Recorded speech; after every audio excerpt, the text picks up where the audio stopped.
Hello friends, welcome back to our channel. तो हम लोग बात कर रहे थे यूपीएसआई एग्जाम्स 2025 के मूल विधि और संविधान से रिलेटेड चैप्टर वाइज एमसीक्यू। ठीक है, previous year plus practice set दोनों एक साथ चल रहा था। तो इसी के परिप्रेक्ष्य में ये दूसरा चैप्टर होगा, चैप्टर नंबर 2।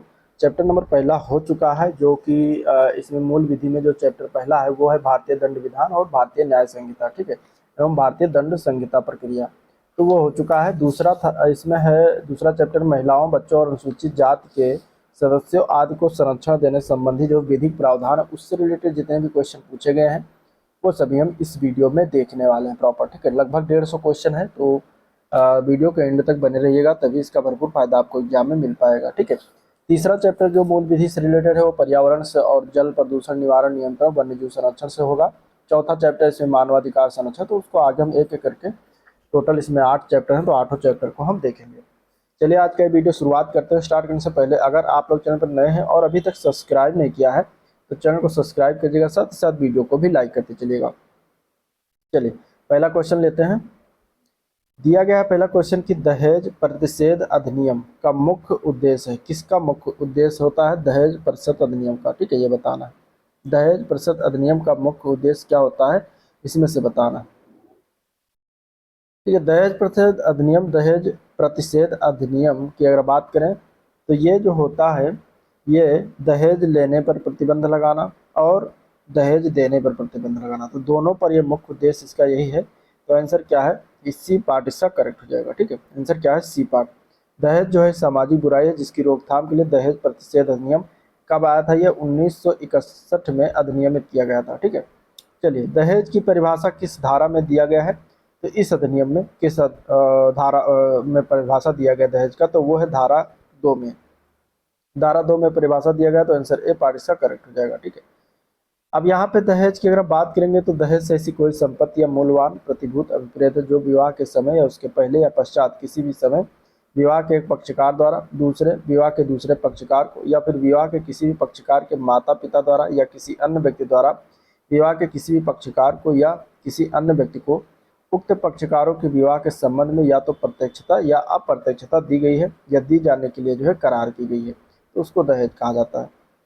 अगला क्वेश्चन, दहेज में क्या शामिल नहीं? तो पहला है विवाह के समय पक्षकारों को कुछ देने के लिए करार, तो ये शामिल होता है। विवाह के बाद लड़की के घर वालों से सामान मंगाना, ये भी जो है क्या है? शामिल है दहेज में। विवाह के पूर्व आपस में लेने और देने की संविदा, तो ये भी है। यहाँ पे मेहर जो लिखा हो ये दहेज में शामिल नहीं होता, तो आंसर क्या हो जाएगा आपका? डी ऑप्शन करेक्ट हो जाएगा। ठीक है, चलिए क्वेश्चन नंबर 4 देखते हैं। यहाँ पे दिया गया है कि दहेज प्रतिषेध अधिनियम कब अधिनियमित हुआ? ठीक है, तो ये क्वेश्चन का आंसर क्या हो जाएगा? तो ये अधिनियमित हुआ था 20 मई 1961 को। एग्जैक्ट डेट याद रखिएगा, आंसर यहाँ पे सी ऑप्शन इसका करेक्ट हो जाएगा। इसका पहला चैप्टर आप लोगों ने नहीं देखा है तो इसका लिंक मैं जो है कमेंट बॉक्स में सॉरी जो डिस्क्रिप्शन बॉक्स वहाँ से दे दूंगा, वहाँ से आप देख सकते हैं। चलिए, मूल्यवान प्रतिभूत का अर्थ दिया गया है, किस में दिया गया है? तो मूल्यवान प्रतिभूत का अर्थ जो दिया गया है इसका जो है भारतीय दंड संहिता की धारा 30 में इसका अर्थ दिया गया है, तो आंसर सी ऑप्शन इसका राइट हो जाएगा। ठीक है, मूल्यवान प्रतिभूत क्या है? तो ये धारा 2 के स्पष्टीकरण के अनुसार मूल्यवान प्रतिभूत पद का वही अर्थ है जो भारतीय दंड संहिता की धारा 30 में है, तो ये धारा 30 के अंतर्गत दिया गया है। चलिए, दहेज प्रतिषेध अधिनियम 1961 की कौन सी धारा में दहेज लेने और दहेज देने पर दंड का प्रावधान है? तो वो है धारा 3 में। ठीक है, आंसर क्या हो जाएगा? बी ऑप्शन, धारा 3 में दहेज लेने और दहेज देने का दंड का प्रावधान। यदि कोई व्यक्ति इस अधिनियम के पश्चात दहेज देगा अथवा दहेज लेने देने के लिए दुष्प्रेरित करेगा तो उसे न्यूनतम 5 वर्ष का कारावास और 15,000 रुपये जुर्माना या इसे दहेज के मूल्य की रकम तक का दंडनीय होगा। क्वेश्चन नंबर 7, दहेज लेना और देना किस विधि के अंतर्गत अपराध माना जाता है? तो ये दहेज प्रतिषेध अधिनियम 1961 के अंतर्गत अपराध माना जाता है, तो आंसर ए पार्ट इसका करेक्ट हो जाएगा। ठीक है, अगला क्वेश्चन देखते हैं। तो दहेज लेने या देने का समझौता होता है किस प्रकार? तो यहाँ पे अगर देखेंगे तो ये एक अमान्य समझौता होता है, आंसर यहाँ पे सी ऑप्शन इसका राइट हो जाएगा, अमान्य समझौता। ठीक है, क्योंकि ये धारा 5 में अनुसार दिया गया कि दहेज और देने का अगर करार होता है शून्य या अमान्य माना जाता है उसको। क्वेश्चन नंबर 9 है, दहेज की संपत्ति स्त्री के मृत्यु के बाद जो कि विवाह से 7 वर्ष के अंदर हो गई हो तब किसे अंतरित होगा? तो ये जाता है माता पिता को या फिर यदि संतान है तो उसे, तो आंसर सी ऑप्शन हो जाएगा, विकल्प ए व बी दोनों सही है। ठीक है, चलिए अगले क्वेश्चन की तरफ बढ़ते हैं। क्वेश्चन नंबर 10 है, दहेज प्रतिषेध अधिनियम के अंतर्गत अपराधों का संज्ञान कौन कर सकता है? तो ये कर सकता है प्रथम श्रेणी का न्यायिक मजिस्ट्रेट या महानगर मजिस्ट्रेट। तो आंसर यहाँ पे बी ऑप्शन इसका करेक्ट हो जाएगा। दहेज प्रतिषेध अधिनियम 1961 के अनुसार दहेज देने या लेने का करार जो है एक प्रकार का क्या है? तो एक प्रकार का शून्य करार है, अमान्य है। तो आंसर यहाँ पे याद रखिएगा सी पार्ट इसका करेक्ट हो जाएगा। क्वेश्चन नंबर 12 है, दो व्यक्तियों के बीच अपनी मर्जी से दहेज के लेन देन के लिए किए गए करार की वैधानिक नैवेयत निम्नलिखित में से क्या होगी?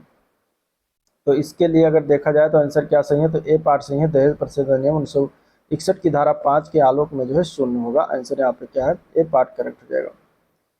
क्वेश्चन नंबर 13, यदि किसी व्यक्ति का अभियोजन दहेज लेने या दहेज लेने के लिए उत्प्रेरित करने या दहेज की मांग करने के लिए किया गया तो सबूत का भार किस पर होता है? तो यह आंसर हो जाएगा इसका अभियुक्त पर। ठीक है, अभियुक्त पर होता है। आंसर ए पार्ट हो जाएगा। चलिए क्वेश्चन नंबर अगला देखते हैं। क्वेश्चन नंबर 14 देखते हैं, दहेज लेना व देना किस विधि के अंतर्गत जो है अपराध माना जाता है? तो दहेज प्रतिषेध अधिनियम जो 1961 में आया था उसके अंतर्गत अपराध माना जाता है। तो आंसर ए पार्ट इसका करेक्ट है। क्वेश्चन नंबर 15, दहेज अपराध धारा 304 ख, ठीक है, भारतीय दंड संहिता की विवेचना किसके द्वारा किया जाता है? तो यह किया जाता है पुलिस उपाधीक्षक स्तर के अधिकारी के द्वारा। तो आंसर क्या है इसके लिए? सी ऑप्शन इसका बिल्कुल राइट है। ठीक है, आंसर क्या है? सी ऑप्शन इसका बिल्कुल राइट है। चलिए नेक्स्ट क्वेश्चन देखते हैं। क्वेश्चन नंबर 16 दिया गया है, कार्यस्थल पर महिलाओं और के यौन उत्पीड़न रोकथाम निषेध और निवारण अधिनियम को किस वर्ष में अधिनियमित किया गया है? तो ये किया गया है 2013 में। आंसर क्या हो जाएगा? ए पार्ट इसका करेक्ट हो जाएगा। ठीक है, महिलाओं के यौन उत्पीड़न मतलब रोकथाम निषेध और निवारण अधिनियम को 22 अप्रैल 2013 को अधिनियमित किया गया था। इसका विस्तार संपूर्ण भारतवर्ष तक है तथा इसका प्रवर्तन 9 दिसंबर 2013 को हुआ था। महिलाओं के कार्यस्थल पर लैंगिक उत्पीड़न अधिनियम 2013 कब से लागू है ये बताना है। तो ये जो है लागू किया गया 9 दिसंबर 2013 से। अभी ऊपर पढ़ा। तो आंसर क्या आ जाएगा? यहाँ पे सी ऑप्शन इसके लिए राइट है। ठीक है, क्वेश्चन नंबर 18 दिया गया है, निम्नलिखित में से किसी कार्यस्थल के संबंध में व्यथित महिला से अभिप्रेत है इनमें से तो कौन सा सही हो जाएगा? तो यहाँ पे देखिए कोई महिला जो प्रत्यार्थी पर लैंगिक उत्पीड़न का आरोप लगाती है तो वो क्या है? उस महिला व्यथित महिला से प्रेरित होता है। तो यहाँ पे आंसर सी ऑप्शन इसके लिए राइट हो जाएगा। ठीक है, अब जो लैंगिक उत्पीड़न अधिनियम 2013 है उसके तहत तो धारा 2 के अनुसार कहा जाता है कि जो है कार्यस्थल के संबंध में व्यथित महिला वो कहलाती है जो प्रत्यार्थी पर लैंगिक उत्पीड़न का आरोप लगाती है। क्वेश्चन नंबर 19 निम्नलिखित में से कौन सा कार्य या व्यवहार लैंगिक उत्पीड़न नहीं है इनमें से? तो यहाँ पे अगर देखा जाएगा तो आंसर हो जाएगा डी ऑप्शन, साथ में खाना खाने का अनुरोध करना। ये लैंगिक उत्पीड़न के अंतर्गत नहीं आता। बाकी अश्लील साहित्य दिखाना ये लैंगिक उत्पीड़न के अंतर्गत आता है। अश्लील टिप्पणी करना भी आता है। शारीरिक संपर्क एवं फायदा उठाना भी आता है। ठीक है, कौन कौन से व्यवहार हैं जो अवांछनीय कार्य या व्यवहार होते हैं जो लैंगिक उत्पीड़न के अंतर्गत आते हैं? उसमें शारीरिक संपर्क और अग्रगमन। दूसरा है लैंगिक अनुकूलता की मांग या अनुरोध करना। तीसरा है लैंगिक टिप्पणियां करना। चौथा है अश्लील साहित्य दिखाना। पांचवा है लैंगिक प्रकृति का कोई अन्य अवांछनीय शारीरिक मौखिक और अमौखिक आचरण करना। ये सभी जो है क्या है? लैंगिक उत्पीड़न के अंतर्गत आता है। लैंगिक में कौन निम्नलिखित में से कौन कार्यस्थल के अंतर्गत आता है? तो यहाँ पे देखा जाए मनोरंजन स्थान, हॉस्पिटल, शैक्षणिक स्थल सभी आते हैं। तो आंसर हो जाएगा डी ऑप्शन, उपयुक्त सभी। आंतरिक परिवार समिति का गठन कौन करता है इनमें से? तो करेगा कार्यस्थल का नियोजक। ठीक है, आंसर क्या हो जाएगा? सी ऑप्शन इसका करेक्ट हो जाएगा, जो कि धारा 4 के अनुसार किसी कार्यस्थल पर प्रत्येक नियोजक लिखित आदेश के द्वारा आंतरिक परिवार समिति का गठन करता है। स्थानीय परिवाद समिति का गठन कौन करेगा? तो जिला अधिकारी करेगा। आंसर यहाँ पे हो जाएगा बी ऑप्शन करेक्ट। ठीक है, इनमें से आंसर क्या हो जाएगा? बी ऑप्शन इसका राइट हो जाएगा।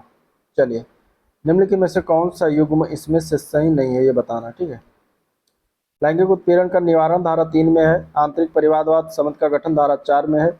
स्थानीय परिवाद समिति का गठन धारा 6 में और सुलह धारा 9 में आता है। तो यहाँ पे जो गलत वाला है वो धारा 9 वाला ही गलत है, जो कि जिसमें दिया गया है सुलह। तो ये गलत है क्योंकि सुलह जो है धारा 10 के अंतर्गत आता है। ठीक है, क्वेश्चन नंबर 24 लैंगिक उत्पीड़न का परिवाद लैंगिक उत्पीड़न का परिवाद करने के लिए समय सीमा क्या है? ठीक है, लैंगिक उत्पीड़न का परिवाद करने के लिए समय सीमा जो है वो है घटना की तारीख से 3 माह तक। तो आंसर क्या है, बी ऑप्शन इसका करेक्ट हो जाएगा। धारा 9 के अनुसार कोई व्यतीत महिला कार्यस्थल पर लैंगिक उत्पीड़न का परिवाद घटना की तारीख से 3 माह की अवधि के भीतर और श्रृंखलाबद्ध घटनाओं की दिशा में अंतिम घटना की तारीख से 3 माह की अवधि के भीतर लिखित में आंतरिक समिति को और आंतरिक समिति का गठन नहीं हुआ है तो स्थानीय समिति को कर सकेगी। सुलह किस प्रक्रम पर हो सकता है, तो सुलह जो है जांच प्रारंभ होने से पूर्व हो सकता है, तो आंसर ए पार्ट इसका करेक्ट हो जाएगा। ठीक है, नेक्स्ट क्वेश्चन, महिलाओं का कार्यस्थल पर लैंगिक उत्पीड़न अधिनियम 2013 की कौन सी धारा जांच कार्यवाहियों और संबंधित पक्षकारों के नाम, पहचान और पते को प्रकाशित और सार्वजनिक करने पर रोक लगाती है, तो वो है धारा 16। आंसर क्या हो जाएगा, डी ऑप्शन इसका करेक्ट हो जाएगा। ठीक है, अगला क्वेश्चन है, कार्यस्थल पर यौन उत्पीड़न रोकथाम निषेध और निवारण अधिनियम 2013 किस पर लागू होता है। ठीक है, इनमें से तो ये संगठित और असंगठित क्षेत्र दोनों पर लागू होगा, तो आंसर यहाँ पे सी ऑप्शन इसका राइट हो जाएगा। अगला क्वेश्चन है, कार्यस्थल पर यौन उत्पीड़न अधिनियम में नियोक्ता द्वारा या उससे अधिक कर्मचारियों को नियुक्त करने वाले संगठन के प्रत्येक कार्यालय या शाखा में आंतरिक शिकायत समिति स्थापित करने की आवश्यकता होती है, और यहाँ पे 2 जगह हमें भरना है। ठीक है, तो क्या क्या चीज़ें होती हैं, तो कार्यस्थल पर यौन उत्पीड़न अधिनियम में सार्वजनिक नियोक्ता द्वारा, ठीक है, सार्वजनिक नियोक्ता, सार्वजनिक या फिर निजी, ठीक है, सार्वजनिक या फिर निजी नियोक्ता के द्वारा 10 या उससे अधिक कर्मचारियों को नियुक्त करने वाले संगठन के प्रत्येक कार्यालय में आंतरिक शिकायत समिति स्थापित करने की आवश्यकता होती है, तो यहाँ पर आंसर इसके लिए बी ऑप्शन राइट है। ठीक है, अगला प्रश्न है, निम्नलिखित में से महिलाओं की सुरक्षा या कल्याण से संबंधित कौन सा अधिनियम पिछले 2 वर्षों में पारित किया गया है, तो इसमें से हो जाएगा कार्यस्थल पर महिलाओं का लैंगिक उत्पीड़न अधिनियम जो पारित किया गया है, तो यहाँ पर आंसर क्या हो जाएगा, सी ऑप्शन राइट हो जाएगा। ठीक है, कब कब पारित हुआ ये भी जान लीजिए। जो महिलाओं पर लैंगिक उत्पीड़न विधेयक 2012 को लाया गया, लोकसभा के द्वारा 3 सितंबर 2012 को और राज्यसभा के द्वारा 26 फरवरी 2013 को पारित कर दिया गया, और इस विधेयक को 22 अप्रैल 2013 को राष्ट्रपति की मंजूरी मिलने के बाद यह है जो है अधिनियम 2013 के रूप में 9 दिसंबर 2013 को लागू हुआ था, तो ये इसका जो है इतिहास है।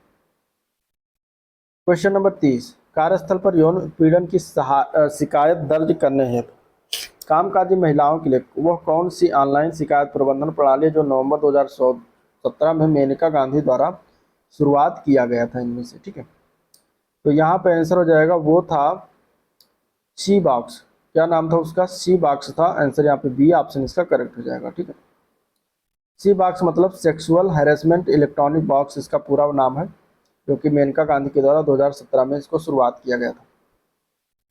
घरेलू हिंसा महिलाओं का संरक्षण अधिनियम 2005 घरेलू हिंसा में शामिल क्या है, तो आर्थिक दुरुपयोग, यौन दुरुपयोग, ये दोनों शामिल होता है, तो आंसर सी ऑप्शन हो जाएगा, वो ए व बी दोनों। ठीक है,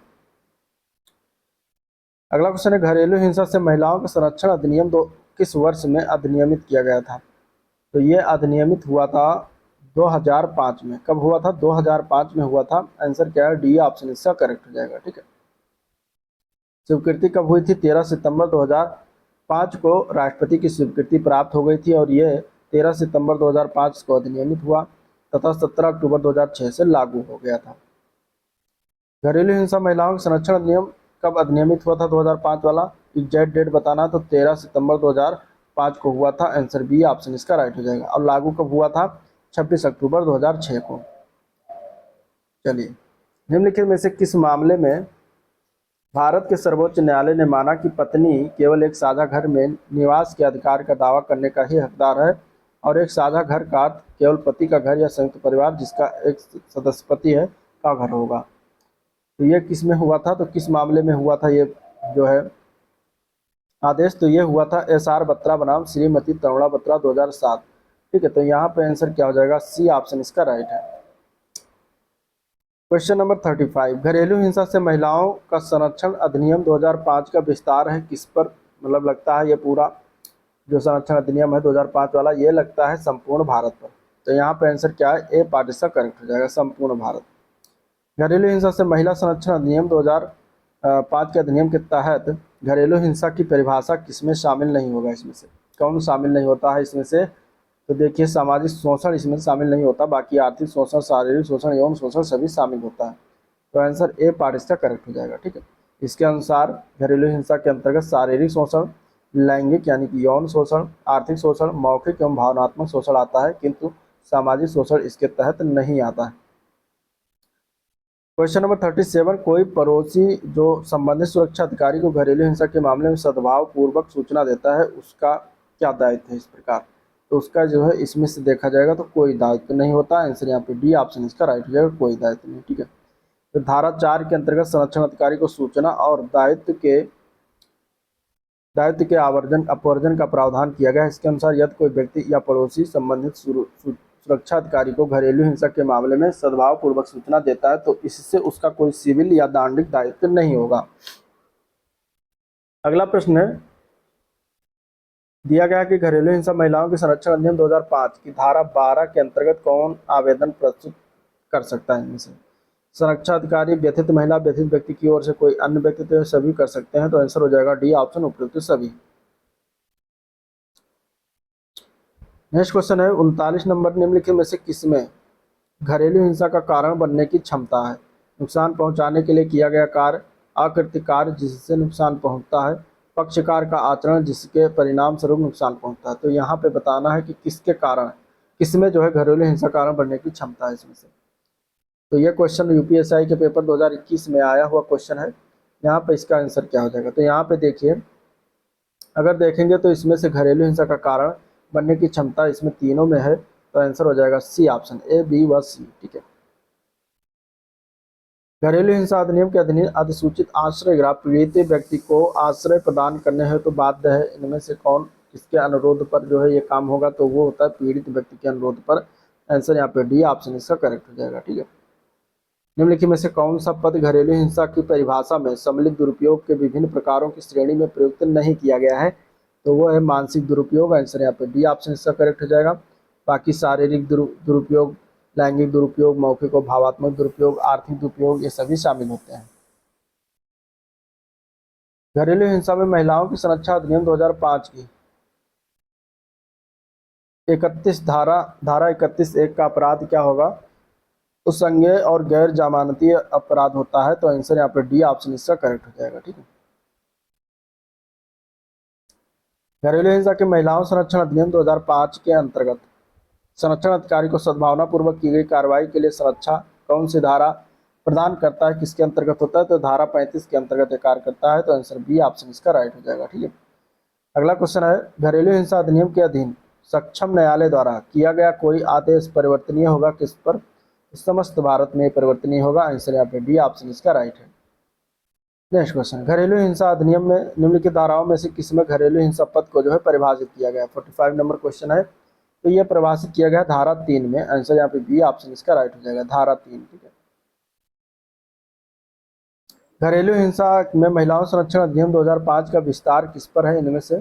तो हो जाएगा आंसर ए पार्ट, संपूर्ण भारत पर है। आंसर ए पार्ट करेक्ट है। ठीक है, चलिए नेक्स्ट क्वेश्चन, निम्नलिखित में से बताना महिलाओं की सुरक्षा कल्याण से संबंधित कौन सा अधिनियम वर्ष 2013 में पारित हो जाता है इनमें से। ठीक है, पारित किया गया है। तो वर्ष 2013 में पारित होने वाला इनमें से कौन सा अधिनियम है। तो वो है कार्यस्थल पर महिलाओं के लैंगिक उत्पीड़न अधिनियम। आंसर सी ऑप्शन इसका राइट है। क्वेश्चन नंबर 48 है, निम्नलिखित में से किस मामले में भारत के सर्वोच्च न्यायालय ने घोषणा की कि लैंगिक घरेलू हिंसा से महिलाओं के संरक्षण अधिनियम 2005 की धारा 2 के थ में वयस्क पुरुष शब्दों को हटा दिया गया है। कौन किस मामले में जो है ये घोषणा किया गया था। तो वो मामला था हीरल पी हरसोरा बनाम कुसुम नरोत्तम दास हरसोरा। ठीक है, 2016 में हुआ था। तो यहाँ पे आंसर क्या हो जाएगा, बी ऑप्शन करेक्ट है।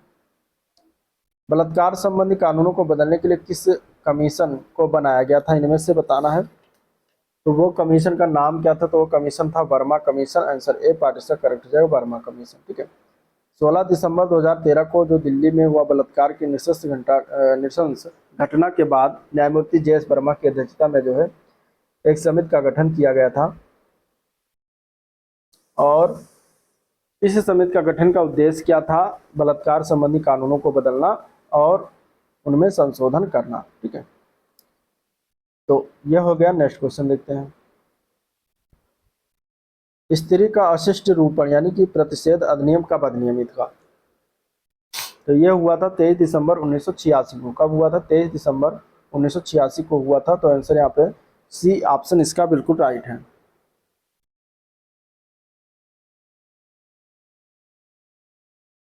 ठीक है। स्त्री का अशिष्ट रूपण, ठीक है, स्त्री का अशिष्ट रूपण प्रतिषेध अधिनियम कब लागू हुआ? तो लागू की बात जब करेगा तो ये 2 अक्टूबर 1987 से हो जाएगा, और अधिनियमित कब हुआ था? 23 दिसंबर 1986 को। तो दोनों डेट याद रखिएगा। स्त्री के अशिष्ट रूपण से क्या अभिप्राय, इसका अर्थ क्या है? अशिष्ट रूपण मतलब, तो इसका अर्थ होता है स्त्री का ऐसा वर्णन जो दुराचार, भ्रष्टाचार, लोक दूषण और नैतिकता को हानि पहुंचाता हो, स्त्री के चरित्र को कलंकित करने वाली आकृति हो, स्त्री के चरित्र पर ऐसी रीति से वर्णन जो उसके शिष्ट होने को कम करे। तो डी ऑप्शन हो जाएगा उपयुक्त सभी। आंसर क्या हो जाएगा? डी ऑप्शन उपयुक्त सभी। नेक्स्ट क्वेश्चन है, स्त्री अशिष्ट रूपण प्रतिषेध अधिनियम 1986 के अंतर्गत अधिकृत अधिकारी का अर्थ क्या है? तो इसका अर्थ होता है राज्य सरकार द्वारा अधिकृत कोई भी राजपत्रित अधिकारी। आंसर यहाँ पे डी ऑप्शन इसका राइट हो जाएगा। निम्नलिखित में से कौन सी धारा स्त्री के अशिष्ट रूपण करने वाली विज्ञापनों पर रोक लगाती है? तो इनमें से वो कौन सी धारा? तो धारा 3 के अंतर्गत है। आंसर यहाँ पे ए पार्ट करेक्ट हो जाएगा। ठीक है।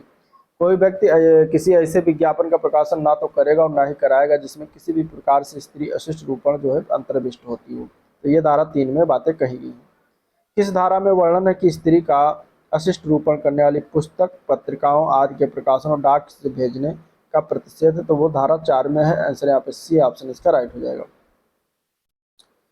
क्वेश्चन नंबर 56, किन तथ्यों के संदर्भ में स्त्री अशिष्ट रूपण प्रतिषेध अधिनियम 1986 की धारा 4 के उपबंध जो है लागू नहीं होंगे? देखिए, लोक हित में ऐसा लेखन, रेखा चित्र, आकृति जो विज्ञान, साहित्य, कला के सामान्य प्रयोग या अन्य उद्देश्यों के लिए आवश्यक है। दूसरा, जो प्राचीन स्मारक या पुरातत्वीय स्थल पर किसी मंदिर का पर उत्कीर्ण रहा हो। तीसरा है ऐसी फिल्म जिस पर सिनेमेटोग्राफ अधिनियम 1952 के भाग 2 के उपबंध लागू हो। तो इन सभी पर जो है धारा 4 के उपबंध लागू नहीं होंगे। तो आंसर हो जाएगा डी पार्ट उपयुक्त सभी पर। क्वेश्चन नंबर 57, स्त्री अशिष्ट रूपण प्रतिषेध अधिनियम 1986 के अनुसार निम्नलिखित में से कौन सा सही है? पहला है कि ऐसी किसी भी छवि, तस्वीर या चित्र का उत्पादन करना या वितरित करना जिसमें किसी भी रूप में महिलाओं का अशिष्ट रूपण शामिल हो अवैध है। तो ये इसके बारे में सही है या गलत है, तो हमें बताना है कौन सा इसमें से सही है। ठीक है। सही की अगर हम बात करेंगे तो ये बिल्कुल सही दर्शाता है। दूसरा है कि उपयुक्त किसी भी ऐसी छवि, फोटो आदि का उत्पादन या वितरण गैर कानूनी नहीं है, यदि उसका प्रकाशन विज्ञान, साहित्य, कला या शिक्षा के हित में है या उसका प्रयोग प्रमाणिक रूप से धार्मिक उद्देश्यों के लिए किया गया है। तो ये भी सही है। तो पी और क्यू दोनों सही है। आंसर यहाँ पे जो होगा वो ए पार्ट करेक्ट हो जाएगा, पी व क्यू दोनों। प्रवेश करने और तलाशी लेने की शक्ति अधिनियम किस धारा में दिया गया है? तो ये धारा 5 में है। आंसर यहाँ पे ए पार्ट इसका करेक्ट हो जाएगा। स्त्री अशिष्ट रूपण प्रतिषेध अधिनियम 1986 की किस धारा में प्रावधान है कि दंड प्रक्रिया संहिता 1973 के प्रावधान किसी भी तलाशी और जब्ती पर लागू होंगे? तो वो धारा 5 के 2 में लागू प्रावधान है। आंसर यहाँ पे बी ऑप्शन राइट हो जाएगा। जो कोई स्त्री अशिष्ट रूपण प्रतिषेध अधिनियम 1986 की धारा 3 या 4 का उल्लंघन करेगा वो दंडित होगा किस प्रकार? तो 2 वर्ष तक का कारावास और 2000 रुपये तक के जुर्माने से। तो आंसर इसके लिए ए पार्ट राइट हो जाएगा। ठीक है।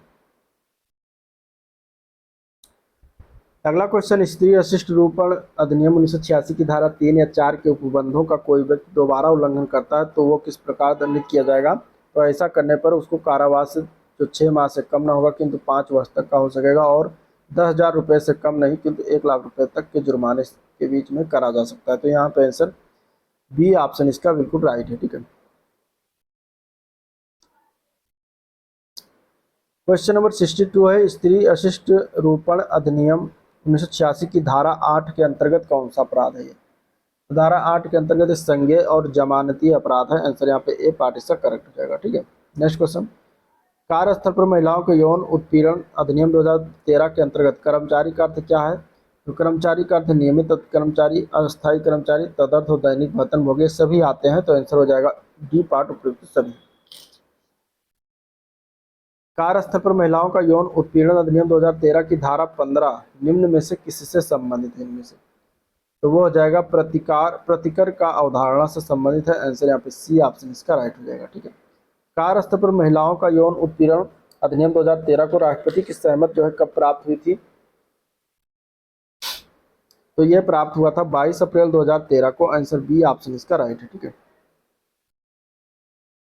अगला क्वेश्चन, अगला प्रश्न है, किन परिस्थितियों में प्रसव पूर्व निदान तकनीकों का संचालन गर्भधारण पूर्व प्रसव पूर्व निदान तकनीक लिंग चयन प्रतिषेध अधिनियम 1994 के अंतर्गत क्या किया जा सकता है? किन परिस्थितियों में किया जा सकता है? यदि गर्भवती महिला को 2 या 2 से अधिक स्वतः गर्भपात हुए हैं या भ्रूण हानि हुई है तब उसको कर सकते हैं। आंसर यहाँ पे बी ऑप्शन इसका राइट हो जाएगा। ठीक है, अब देखिए धारा 4 में ये बातें वर्णन है, इसके अधीन निम्न परिस्थितियों का वर्णन किया गया है जिसके अंतर्गत प्रसव पूर्व निदान तकनीकों का संचालन गर्भधारण पूर्व और प्रसव पूर्व किया जा सकता है यदि गर्भवती स्त्री की आयु 35 वर्ष से अधिक है। ठीक है, गर्भवती स्त्री के 2 या 2 से अधिक स्वतः गर्भपात हुए हैं या भ्रूणहान हुई है, और तीसरा है कि कोई अन्य शर्त जो कोई बोर्ड द्वारा भी निर्दिष्ट किया जाए। तो इस प्रकार ये तीनों नियम से प्रसव पूर्व कराया जा सकता है। ठीक है, तो आंसर क्या हो जाएगा? आंसर यहाँ पे हो जाएगा जो कि बी पार्ट में दिया गया है।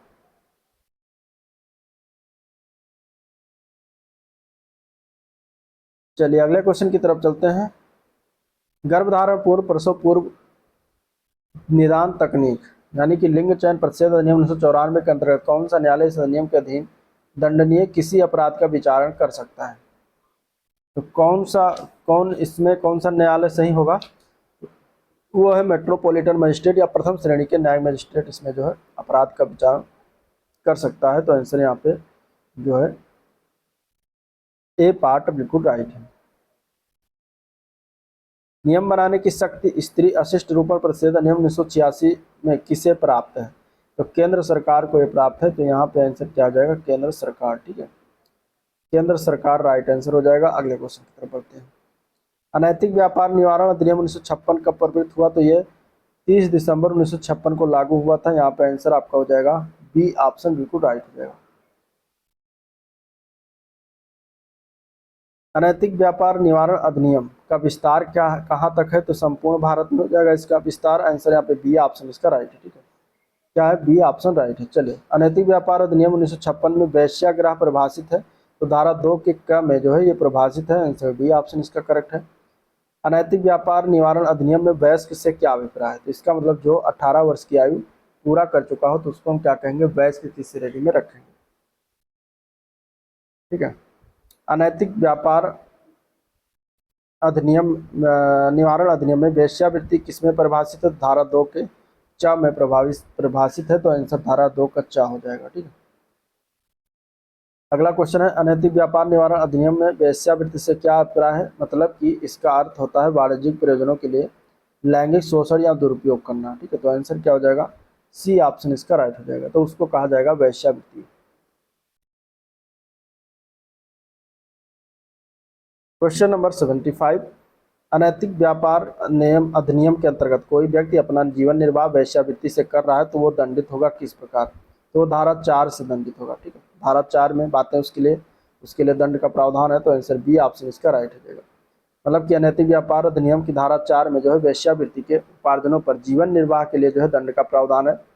और इसके अनुसार 18 वर्ष की आयु से अधिक का कोई व्यक्ति जो जानबूझकर किसी अन्य व्यक्ति की वेश्यावृत्ति के उपार्जन पर पूर्णतः या भागता जीवन निर्वाह करेगा और 2 वर्ष के कारावास या 1000 रुपये जुर्माना या दोनों से दंडनीय किया जाएगा।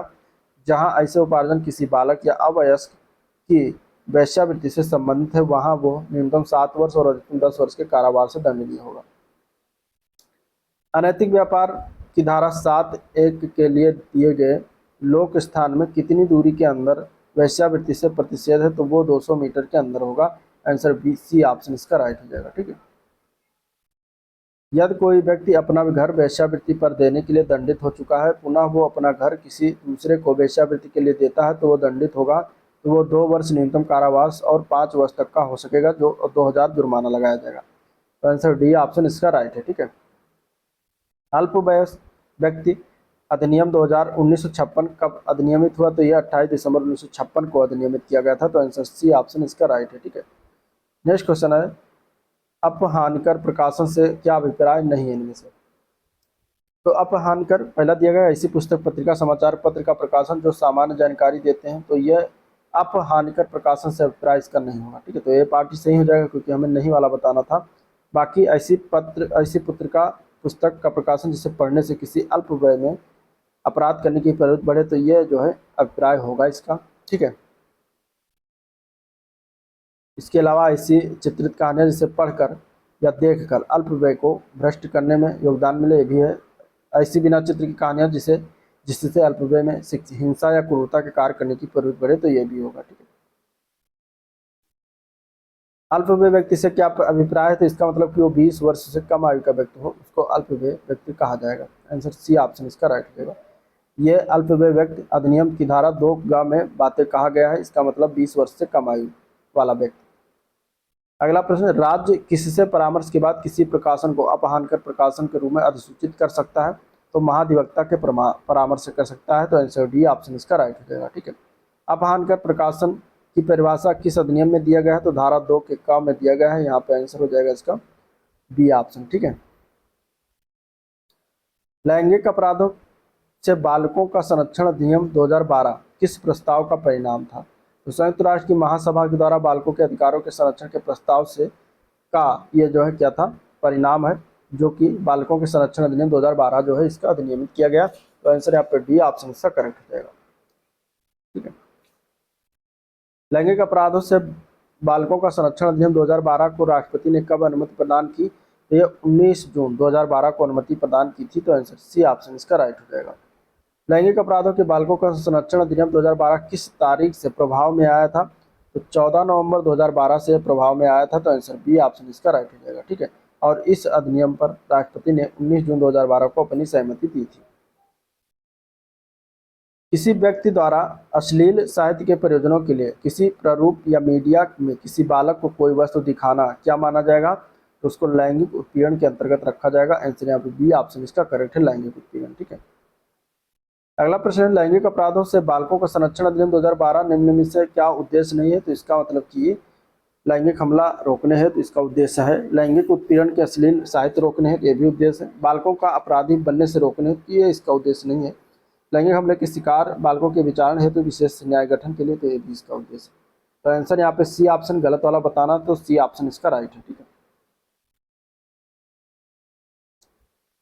अगला प्रश्न देखते हैं, तो लैंगिक परितोषण में निम्न बातों में क्या नहीं आएंगे, तो इसमें से देखा जाए तो किसी बालक के जननेंद्रियों का प्रदर्शन करना, किसी बालक का उपयोग वास्तविक या नकली लैंगिक कार्यों करना, ठीक है, किसी बालक का अशोभनीय या अश्लीलपूर्ण प्रदर्शन करना, या उपयुक्त में से कोई नहीं, तो इसमें से उपयुक्त में से कोई नहीं आएगा। ठीक है, क्योंकि लैंगिक अपराधों के बालकों का संरक्षण अधिनियम धारा 13 के अंतर्गत लैंगिक परितोषण निम्नलिखित में से सम्मिलित होता है। पहला, किसी बालक की जननेंद्रियों का प्रदर्शन करना। दूसरा, किसी बालक का उपयोग वास्तविक या नकली लैंगिक कार्यों में प्रदर्शन करना। किसी बालक का अशोभनीय अश्लीलता पूर्वक प्रदर्शन करना, तो ये सभी होते हैं। अश्लील प्रयोजनों के लिए बालक का उपयोग करने के लिए निम्नलिखित में से कितने वर्ष से कम नहीं कारावास हो सकता है, तो इसमें 5 वर्ष का कारावास होगा। आंसर बी ऑप्शन इसका राइट हो जाएगा। ठीक है, किस आयोग को यौन अपराधों के बच्चों का संरक्षण अधिनियम 2012 के कार्यान्वयन की निगरानी का उत्तरदायी सौंपा गया है, तो वो आयोग कौन सा है, ठीक है, ये बताना है। तो उस आयोग का नाम है राष्ट्रीय बाल अधिकार संरक्षण आयोग, जो कि सी पार्ट में दिया गया, तो सी पार्ट इसका करेक्ट हो जाएगा। ठीक है, यौन अपराधों से संरक्षण बच्चों का संरक्षण अधिनियम 2012 हाल ही में कब संशोधन किया गया है, तो यह संशोधन हुआ है वर्ष 2019 में। कब हुआ है, 19 में हुआ है, तो आंसर ए पार्ट इसका करेक्ट हो जाएगा। ठीक है, संयुक्त राष्ट्र महासभा ने बाल अधिकारों की घोषणा को किस वर्ष अपनाया था, तो ये वर्ष 1959 में अपनाया गया था, तो आंसर यहाँ पे डी ऑप्शन इसका राइट हो जाएगा, 1959। अगला क्वेश्चन है, कब किस सन को संयुक्त राष्ट्र महासभा ने बाल अधिकारों पर घोषणा को अपनाया था, तो ये 20 नवंबर 1959 को अपनाया था। आंसर डी ऑप्शन इसका करेक्ट है। बालक संरक्षण अधिनियम बालक अधिकार संरक्षण आयोग अधिनियम कब पारित हुआ, तो 2005 में पारित किया गया था, तो आंसर यहाँ पे हो जाएगा बी ऑप्शन इसका राइट। और भारत सरकार ने 11 दिसंबर 1992 के बालक अधिकार अधिनियम का समर्थन भी किया था। अगला क्वेश्चन, बालक अधिकार संरक्षण आयोग अधिनियम 2005 पर राष्ट्रपति की सहमति जो प्राप्त हुई थी 20 जनवरी 2006 को प्राप्त हुआ था, तो सी पार्ट इसका करेक्ट हो जाएगा। राष्ट्रीय बाल अधिकार संरक्षण आयोग किस वर्ष स्थापित किया गया था, तो वर्ष 2007 में स्थापित किया गया था, स्थापना किया गया था, तो यहाँ पे बी ऑप्शन इसका करेक्ट है। ठीक है, और इसका मुख्यालय कहाँ पर है, तो इसका मुख्यालय जो है नई दिल्ली में बनाया गया था। इसकी प्रथम अध्यक्षता बनी थी शांता सिन्हा। नेक्स्ट क्वेश्चन है भारत में बाल अधिकारों के संरक्षण उन्नयन के लिए वर्ष 2007 में एक वैधानिक निकाय के रूप में किसकी स्थापना की गई थी?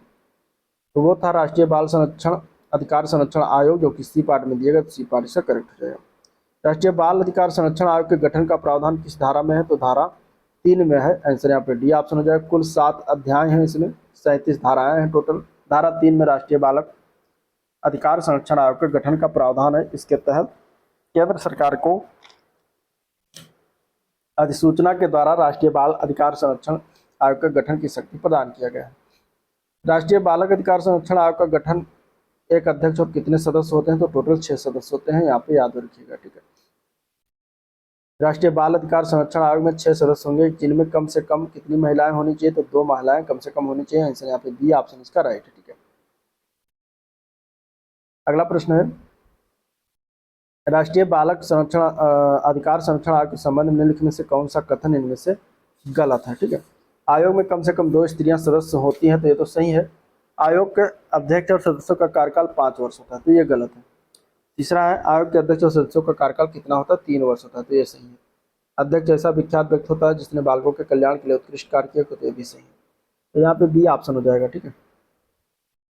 चलिए, राष्ट्रीय बाल अधिकार संरक्षण आयोग के अध्यक्ष और सदस्य की अवधि कितने पद पर बने रहेंगे? तो 3 वर्ष तक का बने रहेंगे। आंसर यहाँ पे बी ऑप्शन हो जाएगा। राष्ट्रीय बालक संरक्षण आयोग के अध्यक्ष को किसके आदेश से उसके पद से हटाया जा सकता है? तो केंद्र सरकार के आदेश से उसके पद से हटाया जा सकता है, तो यहाँ पे सी ऑप्शन इसके लिए करेक्ट है, ठीक है। राष्ट्रीय आयोग के कृत्य किस धारा में दिए गए हैं? तो ये धारा 13 में दिया गया है। आंसर यहाँ पे बी ऑप्शन राइट है। अगला क्वेश्चन, राष्ट्रीय आयोग अपनी वार्षिक रिपोर्ट किसे सौंपता है? तो ये केंद्र सरकार को सौंपेगा। आंसर डी ऑप्शन करेक्ट है, ठीक है। राज्य बालक संरक्षण आयोग का गठन कौन करता है? तो राज्य सरकार करेगा। यहाँ पे आंसर बी ऑप्शन करेक्ट है, ठीक है। राष्ट्रीय बालक अधिकार संरक्षण आयोग का अध्यक्ष अधिकतम कितनी आयु तक अपने पद पर बना रह सकता है? तो 65 वर्ष। आंसर सी ऑप्शन इसका राइट है, ठीक है। या फिर पदग्रहण की तिथि से उसका कार्यकाल 3 वर्ष तक होता है, परंतु कोई भी अध्यक्ष 2 कार्यकाल से अधिक पद को धारण नहीं कर सकता। राष्ट्रीय बालक अधिकार संरक्षण आयोग का सदस्य अपने पद पर कितनी अधिकतम आयु तक बना रह सकता है? तो जब सदस्य की बात करेगा तब ये हो जाएगा 60 वर्ष। आंसर यहाँ पे ए पार्ट इसका करेक्ट है। किशोर न्याय अधिनियम 2015 कब अधिनियमित हुआ? ये 31 दिसंबर 2015 को जो है अधिनियमित किया गया था। तो यहाँ पे आंसर क्या है? सी ऑप्शन राइट है, ठीक है। 31 दिसंबर 2015 को। किशोर न्याय बालकों की देखरेख और संरक्षण अधिनियम कब लागू हुआ? तो 15 जनवरी 2016 को ये लागू हुआ था, ठीक है। अगला क्वेश्चन है, किशोर न्याय बालकों की देखरेख संरक्षण अधिनियम 2015 कब लागू हुआ? तो 15 जनवरी 2016 को हो जाएगा। आंसर यहाँ पे सी ऑप्शन इसका करेक्ट है। किशोर न्याय अधिनियम 2015 लागू होता किस मामलों में लागू होता? तो किशोरों के विरोध के अभियोजन में लागू होता, किशोरों के किसी भी शास्ति या कारावास के दंड से संबंधित मामलों में, और किशोरों के साथ विधिक संघर्ष में, तो इन सभी मामलों में लागू होता। तो आंसर डी ऑप्शन इसका राइट हो जाएगा, ठीक है। किशोर न्याय अधिनियम का उद्देश्य क्या है? तो इसका उद्देश्य है किशोरों के विकास की आवश्यकता की पूर्ति किया जाए, संरक्षण एवं उपचार के लिए सर्वोत्तम हित इसका गठन किया गया, न्याय निर्णय में शिशु मैत्री दृष्टिकोण अपनाने के लिए। तो आंसर हो जाएगा डी ऑप्शन, उपयुक्त सभी के लिए इसका जो है क्या उद्देश्य है। किशोर न्याय अधिनियम 2015 ने इस अधिनियम के प्रावधानों के कार्यान्वयन के लिए कुछ सिद्धांतों को तय किया है, वह कौन कौन से हैं? वह सिद्धांत इनमें से कौन कौन से हैं? तो इनमें से देखा जाए तो समानता एवं गैर भेदभाव का मूल सिद्धांत है, तो यहाँ पर आंसर ए पार्ट से करेक्ट हो जाएगा, ठीक है।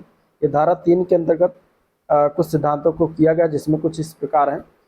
सर्वोत्तम हित का सिद्धांत, अधिकारों का अद्यत जन्म न किए जाने का सिद्धांत, समानता में विभेद न किए जाने का सिद्धांत अर्थात समानता एवं गैर भेदभाव का मूल सिद्धांत, अपयोजन का सिद्धांत, नैसर्गिक न्याय के सिद्धांत, ये सभी कुछ सिद्धांत बनाए गए।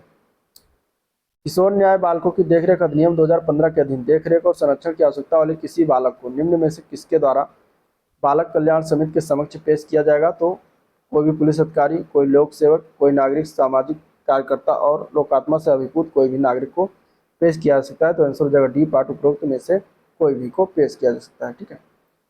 दत्तक ग्रहण परिभाषित है किसमें? तो धारा 2 के 2 में परिभाषित है, तो यहाँ पे आंसर क्या हो जाएगा? बी ऑप्शन इसका करेक्ट हो जाएगा। अगला प्रश्न देखते हैं, भीख मांगना किसमें परिभाषित है? धारा 2 के 8 में है। आंसर बी ऑप्शन करेक्ट है, ठीक है। किशोर न्याय अधिनियम 2015 की धारा 2 के 12 के अनुसार बच्चे से क्या मतलब है? इसका मतलब है जिसने अभी 18 वर्ष की आयु पूरी नहीं की है, तो सभी बच्चों के अंतर्गत आएंगे। तो आंसर हो जाएगा बी ऑप्शन। यदि किसी किशोर का विचार न्यायालय में चल रहा है तो उसके दरमियान ही वो वयस्कता प्राप्त कर लेता है, तो उसके मामले की कार्रवाई कहाँ पर? तो अभी भी किशोरों की भांति ही चलेगी। तो आंसर क्या है? बी ऑप्शन इसका करेक्ट हो जाएगा। ठीक है। संप्रेक्षण गृह में किशोरों को रखा जाता है, तो विधि विरोधी किशोरों को जिनके विरुद्ध जांच लंबित है उनको रखा जाता है। तो आंसर बी ऑप्शन इसका करेक्ट हो जाएगा। बाल कल्याण समिति के सदस्य कौन से होंगे इसमें से? तो बाल कल्याण समिति के सदस्य इनमें से देखा जाएगा तो देखिए, समिति में एक अध्यक्ष और 4 सदस्य होते हैं। समिति के सदस्य में एक महिला भी सदस्य होती है, तो ये दोनों सही है। इसके अलावा अगला ऑप्शन देखते हैं, सीआरपीसी के तहत समिति के सदस्य न्यायिक मजिस्ट्रेट भी होते हैं, तो ये सभी हो जाएंगे। तो आंसर हो जाएगा डी ऑप्शन, उपयुक्त सभी। ठीक है। विशेष गृह में कौन से किशोर रखे जाते हैं? तो ऐसे किशोर जो किसी अपराध के लिए सिद्ध दोष कर दिए गए हो तो उनको रखा जाता है। तो यहाँ पे आंसर बी ऑप्शन इसका करेक्ट हो जाएगा। किशोर न्याय अधिनियम 2015 के अधीन बाल गृह की स्थापना एवं रख रखाव निरीक्षण किसके द्वारा किया जाता है? तो स्वयं राज्य सरकार करती है या एनजीओ के माध्यम से कराती है। तो आंसर सी ऑप्शन इसका करेक्ट है। अगला प्रश्न, क्या किशोर न्याय अधिनियम 2015 अंतर्देशीय नातेदार दत्तक ग्रहण पर लागू होता है? तो हाँ, ये धारा 60 के अधीन जो है प्रक्रिया के अनुसार लागू होता है। तो आंसर बी ऑप्शन इसका राइट है। बाल विवाह प्रतिषेध अधिनियम कब अधिनियमित हुआ? तो यह अधिनियमित हुआ था 10 जनवरी 2007 को। तो आंसर बी ऑप्शन करेक्ट है। और ये अधिनियमित हुआ 10 जनवरी 2007 को। राष्ट्रपति की स्वीकृति इसको मिली थी 10 जनवरी 2007 को, और उसी दिन जो है अधिनियमित हो गया था। बाल विवाह प्रतिषेध अधिनियम में बालक पुरुष के संदर्भ में कितने आयु निर्धारित है? तो 21 वर्ष से कम आयु की निर्धारित है। ठीक है। बाल विवाह प्रतिषेध अधिनियम में अवयस्क की परिभाषा की गई किसमें? तो धारा 2 के 6 में किया गया है। तो यहाँ पे आंसर हो जाएगा बी ऑप्शन इसका करेक्ट है। ठीक है। बाल विवाह शून्य कराने की याचिका किस न्यायालय में दाखिल की जा सकेगी? तो ये जिला न्यायालय में दाखिल किया जा सकेगा। तो आंसर ए पार्ट करेक्ट है। ठीक है। धारा 3 के अनुसार दाखिल किया जाता है। आंसर ए पार्ट हो जाएगा। अगला क्वेश्चन है, बाल विवाह शून्य करवाने की याचिका कब तक ही दाखिल की जा सकती है? तो ये जो है सिर्फ वयस्क होने के 2 वर्ष के अंदर तक ही दाखिल किया जा सकता है। तो सी पार्ट करेक्ट हो जाएगा। क्वेश्चन नंबर 130 है, दिया गया यहाँ पे निम्नलिखित में से कौन सा बाल विवाह निषेध अधिनियम के बारे में 2006 के बारे में सही है? तो यहाँ पे अगर देखा जाएगा तो पहला जो दिया गया है गलत है, क्योंकि इसमें दिया गया अधिनियम के अनुसार करार करने वाले पक्ष की इच्छा पर जो शादी के समय बच्चा था प्रत्येक बाल विवाह अयोग्य है, जिसका अदालत में वयस्कता प्राप्त करने के 3 वर्षों के भीतर शादी को रद्द करने के लिए याचिका दाखिल करके ऐसे व्यक्ति द्वारा अमान्यता की एक अज्ञाप्ति जो है प्राप्त की जा सकती है। ठीक है। तो ये गलत है। एक अज्ञाप्ति देने के समय जिला अदालत दोनों पक्षों और उनके माता पिता या विवाह को अन्य पार्टी धन, सोना, गहना, उपहार या अन्य मूल्यवान वस्तुओं को लौटाने का आदेश देगा। ये सही है। तो आंसर हो जाएगा ए पार्ट केवल क्यों।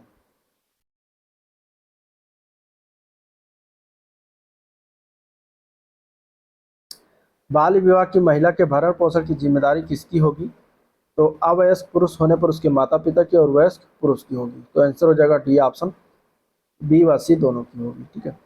बाल विवाह के अनुष्ठान को करने के लिए दुष्प्रेरित करने वाला दंडित कौन होगा? मतलब कितने वर्ष का दंडित किया जाएगा? तो 2 वर्ष तक कारावास और 1 लाख का जुर्माना लगाया जाएगा। आंसर ए पार्ट है। ये धारा 11 के अनुसार इसको दंडित किया जाएगा। किन परिस्थितियों में अवयस्क का विवाह आरंभ से शून्य होगा? तो यदि अवयस्क बालक को विधिपूर्ण संरक्षता में से ले जाया जाता है, उसे ले जाने के बल का प्रयोग प्रवंचनापूर्ण उपयोग से उत्प्रेरित करने पर, विवाह के प्रयोजन से विक्रय कर दिया जाता है और उस पर अवयस्क का विवाह कर दिया जाता है, तत्पश्चात उसे अनैतिक प्रयोजन के लिए बिक्री किया जाता है या दुर्व्यवहार किया जाता है, तो ये सभी हो जाएंगे। यहाँ पर आंसर क्या हो जाएगा? डी ऑप्शन, उपयुक्त सभी। बाल विवाह प्रतिषेध अधिनियम 2006 में व्यादेश कौन जारी कर सकता है? तो इनमें से इसका आंसर क्या हो जाएगा? तो देखिए, इसमें से प्रथम श्रेणी का जो न्यायिक मजिस्ट्रेट है वो जारी करेगा। आंसर सी ऑप्शन इसका करेक्ट है। धारा 13 में न्यायालय को व्यादेश जारी करने की आदेश शक्ति प्राप्त है। बाल विवाह में संतानों की अभिरक्षा किसे मिलेगी? तो विवाह के पक्षकारों या माता पिता को मिलेगी। नेक्स्ट क्वेश्चन में 137 नंबर क्वेश्चन है, पूछा गया क्वेश्चन है यहाँ पे, निम्नलिखित में से कौन सा बाल विवाह निषेध अधिनियम 2006 के बारे में सही है? ठीक है। अधिनियम के अनुसार करार करने वाले पक्ष की इच्छा पर, तो ये क्वेश्चन रिपीट हुआ है, यहाँ पे ये गलत हो जाएगा। क्यों सही है? आंसर यहाँ पे हो जाएगा केवल ए। ठीक है, अभी इसके ऊपर बताया। नेक्स्ट क्वेश्चन, कोई व्यक्ति यदि अनुसूचित जाति या अनुसूचित जनजाति के किसी भी सदस्य के मुख से कोई अखाद्य या घृणात्मक पदार्थ रखता है या इसी सदस्य को अखाद्य या घृणात्मक पदार्थ खाने या पीने के लिए मजबूर करेगा, वो दंडित होगा। कम से कम 6 मास की कारावास और अधिक से अधिक 5 वर्ष के कारावास से दंडित किया जाएगा। तो आंसर बी ऑप्शन इसका करेक्ट हो जाएगा। ठीक है, अनुसूचित जात अनुसूचित जनजात के विरुद्ध किए गए अपराधों के दंड की व्यवस्था किसमें अधिनियमित किया गया? तो धारा 3 में अधिनियमित किया गया। तो यहाँ पे बी ऑप्शन इसका करेक्ट हो जाएगा। ठीक है, धारा 2 में क्या है? परिभाषाएं हैं। धारा 4 में कर्तव्य उपेक्षा के लिए दंड है और धारा 5 में पश्चातवर्ती दोष सिद्ध के लिए वर्धित दंड की व्यवस्था किया गया है। अनुसूचित जाति या अनुसूचित जनजाति के किसी व्यक्ति या परिवार या समूह के सामाजिक आर्थिक बहिष्कार को लागू करने या इसके धमकी देने की सजा है। तो यहाँ पे आंसर क्या हो जाएगा? बी ऑप्शन इसका करेक्ट है। ठीक है, एक अवधि के लिए कारावास जो 6 महीने से कम नहीं होगा, लेकिन 5 वर्ष तक बढ़ाया जा सकता है और जुर्माना भी। तो आंसर बी ऑप्शन इसका करेक्ट है। ठीक है, यदि कोई लोक सेवक अनुसूचित जाति या जनजाति के व्यक्ति की प्रथम सूचना रिपोर्ट यानी एफआईआर दर्ज करने में विफल रहता है, तो ऐसे लोक सेवक को एक अवधि तक का कारावास हो सकता है, जो कितने वर्ष तक बढ़ सकता है? 1 वर्ष तक बढ़ सकता है। तो आंसर सी ऑप्शन इसके लिए करेक्ट है। ठीक है,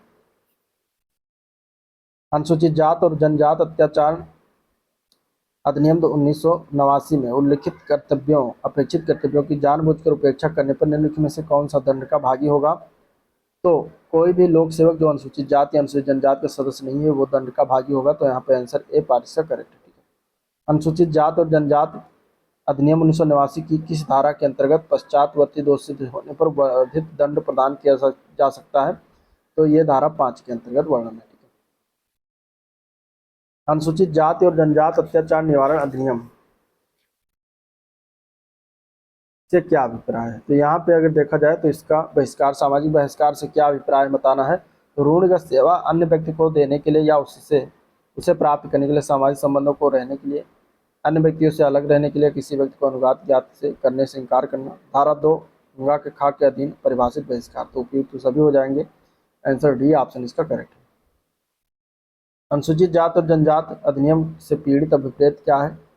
तो मानसिक रूप से अनुसूचित जात की हानि, शारीरिक रूप से अनुसूचित जनजात की क्षति, कोई धनीय हानि अनुसूचित जात या जनजात के अंतर्गत आने वाले व्यक्ति की। तो ऊपर तो सभी हो जाएगा। ठीक है, अनुसूचित जात और जनजात निवारण अधिनियम पीड़ित को कब किसमें परिभाषित किया गया? तो धारा 2 की अंगा की गा में परिभाषित किया गया है। आंसर ये पार्ट हो जाएगा। अगला प्रश्न है, अनुसूचित जात और जनजात अत्याचार निवारण अधिनियम 1989 के अंतर्गत पीड़ित व्यक्ति निम्न में से किसके लिए हकदार नहीं है? इनमें से, तो इनमें से हो जाएगा अलग से सुनवाई का हकदार नहीं होगा। यहाँ पे आंसर सी ऑप्शन इसका राइट है। ठीक है, अनुसूचित जात और जनजात अधिनियम से आश्रित क्या अभिप्राय है? तो पति या पत्नी, बालक, माता पिता, भाई बहन जो पीड़ित है अपनी सहायता या भरण पोषण के लिए पूर्णतः आश्रित है। तो उपरोक्त सभी से हो जाएगा। आंसर डी ऑप्शन करेक्ट है। ठीक है, यदि एक लोक सेवक अनुसूचित जात अनुसूचित जनजात से संबंधित अपने कर्तव्य की उपेक्षा करता है, तो उसे अनुसूचित जात और जनजात निवारण अधिनियम धारा 4 के तहत अधिकतम कितने वर्ष की जो है सजा दी जा सकती है? तो 12 वर्ष, 12 महीने के लिए। तो 12 महीने की सजा उसको दिया जा सकता है। ठीक है, अनुसूचित जात और जनजात अधिनियम में विशेष न्यायालय से क्या अभिप्रेत है? मतलब इसका मतलब होता है सेशन न्यायालय। ठीक है, तो आंसर ए पार्ट इसका करेक्ट हो जाएगा। अनुसूचित जात और अनुसूचित जनजात अत्याचार अधिनियम 1989 की धारा के अंतर्गत अग्रिम जमानत प्रतिबंधित है। धारा 18 के अंतर्गत अग्रिम जमानत जो है प्रतिबंधित है। तो आंसर बी ऑप्शन करेक्ट हो जाएगा। ठीक है, संविधान के निम्नलिखित में से किस अनुच्छेद से अनुसूचित जात और अनुसूचित जनजात अधिनियम 1989 संबंधित है? तो ये अनुच्छेद 17 जो है उससे संबंधित है। तो आंसर बी ऑप्शन इसका राइट है। अनुसूचित जात और अनुसूचित जनजात अधिनियम में लोक सेवक किसमें परिभाषित किया गया? तो धारा 2 के तहत परिभाषित है। तो आंसर यहाँ पे ए पार्ट इसका करेक्ट हो जाएगा। ठीक है, अनुसूचित जात और जनजात अधिनियम को पारित करने का उद्देश्य क्या था? तो यहाँ पे बताना है। तो आंसर यहाँ पे क्या हो जाएगा? ठीक है, तो आंसर हो जाएगा उपयुक्त सभी उद्देश्य। यहाँ पे दिया गया है विशेष न्यायालय अन्य विशेष न्यायालय द्वारा पीड़ित व्यक्तियों को राहत देने के लिए, अपराधों से विचारण के लिए, अनुसूचित जात और अनुसूचित जनजात के पुनर्वास संबंधी विषयों पर उपबंध करने के लिए। तो उपयुक्त सभी उद्देश्यों के लिए जो है इसका उद्देश्य था। आंसर यहाँ पे डी ऑप्शन करेक्ट है। अनुसूचित जात और अनुसूचित जनजात अधिनियम के अंतर्गत किसी अपराध के लिए अधिकतम दंड का दिया जा सकता है? कितना दंड दिया जा सकता है? अधिकतम दंड है मृत्युदंड। यहाँ पे आंसर सी ऑप्शन करेक्ट है, ठीक है। अधिकतम दंड जो है मृत्युदंड का प्रावधान है, याद रखिए। किसी जाति के अनुसूचित जाति की श्रेणी में अधिसूचित करने का अधिकार किसे है, तो ये राष्ट्रपति को होता है। आंसर सी ऑप्शन इसका राइट है, ठीक है। अनुसूचित जात और जनजात 1989 अधिनियम में उल्लेखित अपेक्षित व्यक्तियों की जानबूझकर उपेक्षा करने पर निम्न में से कौन सा दंड का भागी होगा, तो कोई भी लोक सेवक जो अनुसूचित जात या जनजात का सदस्य नहीं है वो दंड का भागी है। तो आंसर ए पार्ट इसका करेक्ट है।